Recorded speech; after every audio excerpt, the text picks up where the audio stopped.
Welcome to this week's IR Spectrum. Just wrapped up a Level 1 course here at our Boston Regional Training Center. Among the many things we discussed this week in class is the concept of distance and its impact on image quality. Now, as thermographers, there's actually 3 distance values that we need to understand. I want to talk about those here in a moment, but first, the latest from ITC. If you're thinking about getting certified this summer, there's never been a better time with our lowest price ever on our Diamond Package Special. This offer is available for all of our US-based IR certification courses and includes a FLIR C2 pocket-sized thermal camera, a free download of all the IR application papers and training clinics from Information 2016, an X-Tech instrument giveaway, as well as 20% off any additional ITC training class in 2017.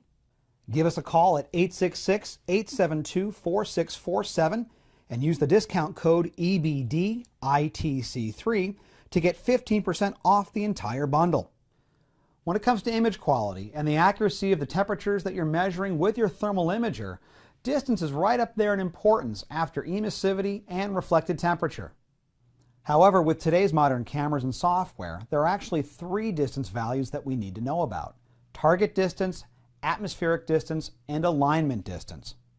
Now, while they all have one thing in common, and that's how far away we are physically from the target, they each serve a very specific and different purpose that thermographers need to understand. Let's explain. The first and most critical is target distance, which is all about spot size ratio. This is the ratio of target distance to target size needed for an accurate temperature reading. It's what you know of as the resolution of your thermal imager, and it's a function of both detector and lens size. And it's a topic that we covered in depth during our April 7th IR Spectrum episode.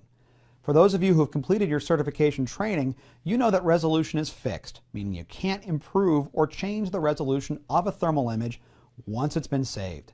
There are only 2 ways to change the resolution of an image: get physically closer before you press save, or change to a telephoto lens prior to capturing an image. And remember, the digital zoom found on most cameras does not improve or change the resolution.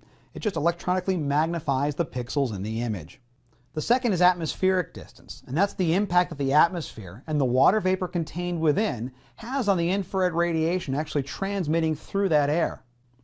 The atmosphere absorbs some of that energy coming from the target. We see that here with the transmission percentages of IR through the atmosphere in both mid and long wave infrared over this portion of the electromagnetic spectrum. It's not 100%.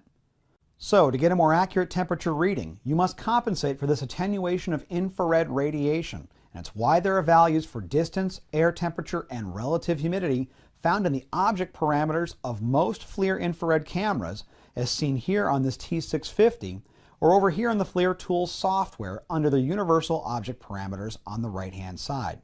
It's this distance value, by the way, that many new thermographers mistakenly believe can adjust the resolution of their infrared camera. And unfortunately, that's just not true.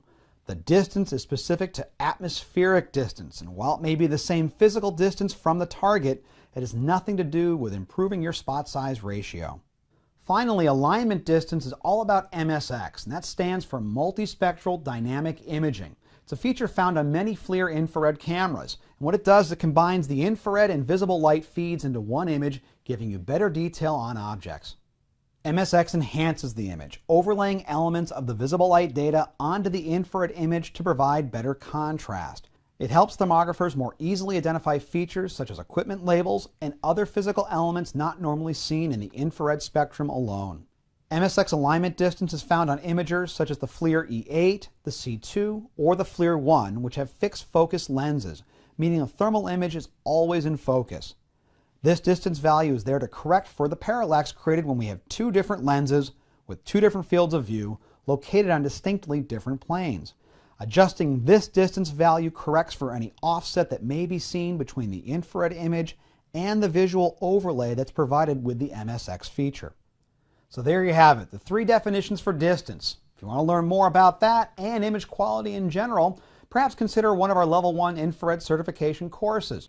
We've got a variety of dates set for the remainder of 2017 at convenient locations across the US and Canada. For a complete list, head to infraredtraining.com/schedule, where you can also sign up. And for our fellow thermographers based in Europe, the Middle East, and Africa, Check out irtraining.eu for the latest schedule and information on how to register.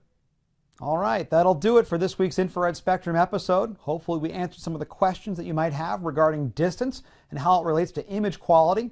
We'll be back next Friday with another topic. Until then, have a great weekend.